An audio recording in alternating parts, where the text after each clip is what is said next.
안녕하십니까 성도 여러분. 오늘은 요한복음 7장 37절부터 52절을 성령의 생수의 강이라는 제목으로 묵상하겠습니다. 본문은 예수님이 초막절의 성취자이심을 선포하는 말씀과 그에 대한 무리와 유대 당국자들의 논쟁, 반응에 대해서 기록합니다.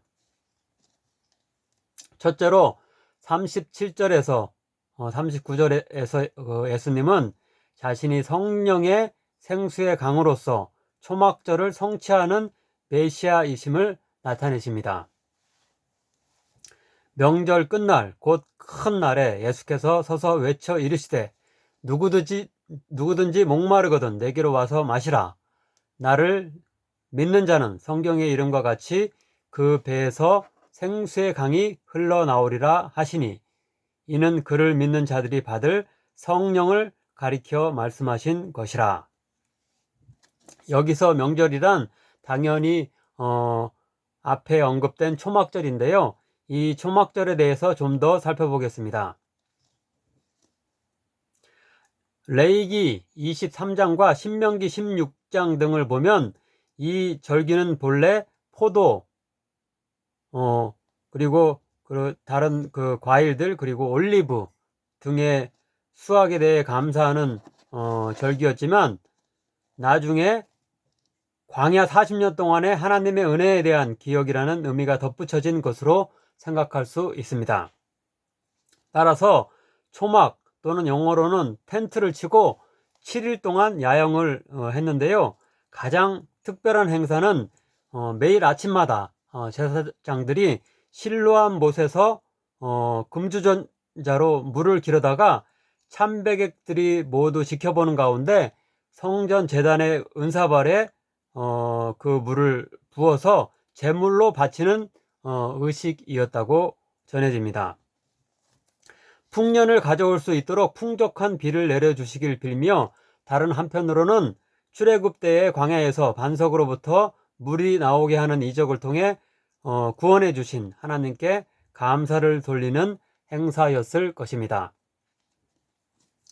그런데 예수님께서는 그 명절이 끝나갈 무렵 바로 자신이 우리 인간에게 진정한 풍요를 가져다 주며 우리 인간의 근본적 목마름을 해결할 생수를 공급해 줄 분이심을 천명하고 계십니다. 즉 사마리아 여인에게 4장에서 말씀하셨던 것처럼 우리의 영혼의 갈증을 채워주실 분은 바로 예수님 자신임을 선포하신 것입니다. 우물을 배경으로 사마리아 여인에게 자신이 영원히 목마르지 않는 영생의 샘물을 공급하시는 분이라고 말씀하신 것과 마찬가지로 초막절에 이런 물의 축복을 기념하는 행사를 배경으로 예수님 자신이 생수를 공급하시는 분이라고 선포한 일은 더욱 극적인 효과를 가져왔을 것입니다.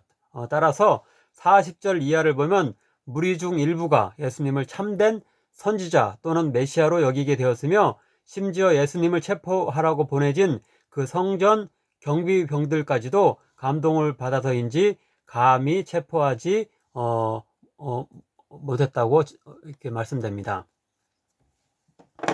그런데 38절에서 예수님이 말씀하신 생수의 강은 그 배에서 흘러나온다고 이렇게 설명되고 있는데요.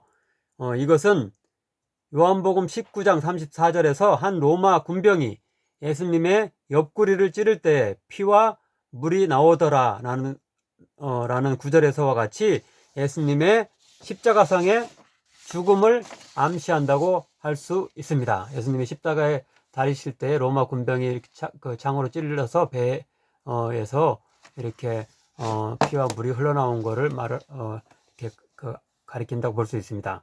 따라서 우리는 39절에 그 생수가 예수님을 믿는 자들이 받을 성령을 가리킨다는 설명과 더불어서 이 구절은 예수님이 바로 자신의 죽음을 통해 우리에게 성령이 내주하시는 영생의 구원을 선물하신다는 것을 뜻한다고 결론 내릴 수 있습니다. 아무쪼록 예수님께서 십자가상의 대속을 통해 우리에게 주시는 영생의 구원과 성령의 내주하심으로 인해 우리의 영적 목마름이 완전히 해결되며 참된 참된 그런 그 온전한 기쁨 가운데 늘 살아갈 수 있는 우리 모두 되길 간절히 축원합니다. 두 번째로 40절부터 43절에는 앞에 예수님의 말씀으로 인해 다시 발생한 예수님이 참된 메시아이신지에 대한 논쟁이 등장합니다. 즉 어떤 사람들은 예수님의 말씀에 감동하여 선지자 혹은 그리스도 곧 메시아라고 여기는 반면, 다른 사람들은 메시아는 베들레헴에서 나신다고 예언되었는데 예수는 갈릴리 출신이므로 메시아일 수가 없다고 주장하는 논쟁이 일어납니다. 메시아가 베들레헴에서 나실 것이라는 주장은 미가서 5장 2절에 근거한 것인데요. 사실 예수님은 갈릴리 나사렛에서 성장하신 것일 뿐이지 태어난 곳은 베들레헴이라는 그 사실이 마태복음 2장과 누가복음 2장에 기록되어 있습니다.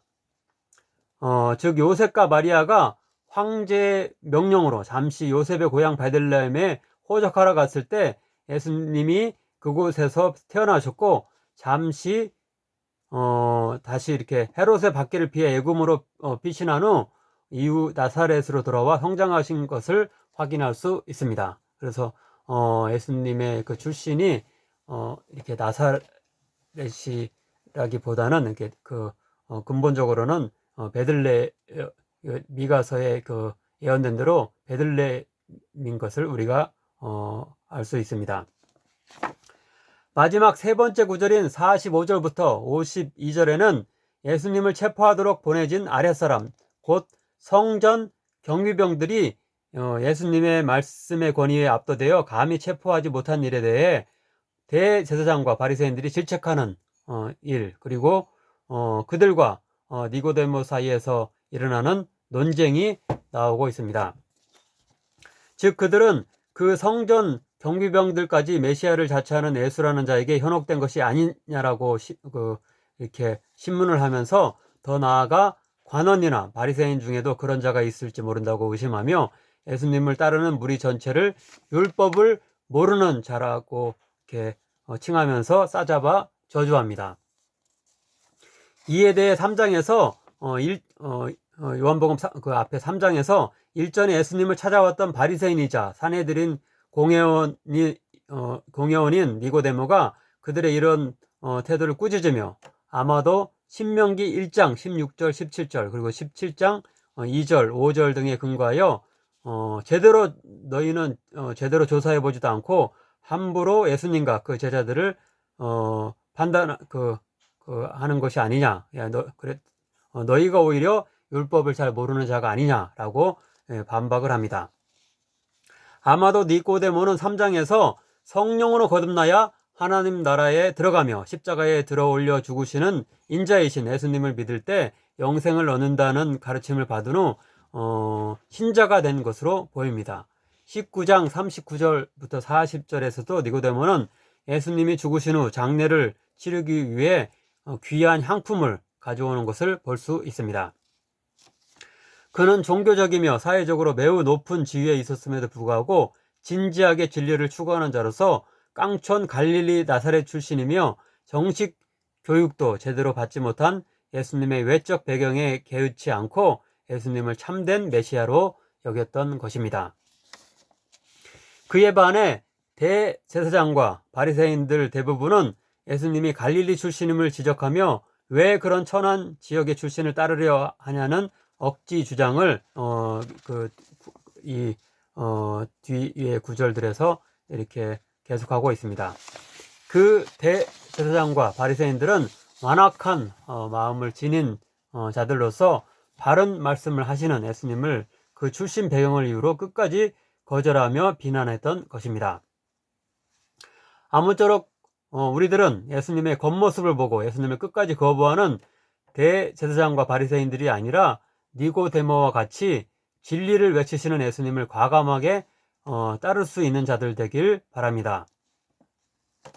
누구든지 목마르거든 내게로 와서 마시라. 나를 믿는 자는 성경에 이른것 같이 그 배에서 생수의 강이 흘러나오리라 고 외치시는 예수님을 믿고 따름으로 말미암아 영생의 구원과 성령의 함께 하심을 누리며 온전한 기쁨 가운데 살아가는 자들 모두 되길 간절히 바랍니다. 기도하시겠습니다.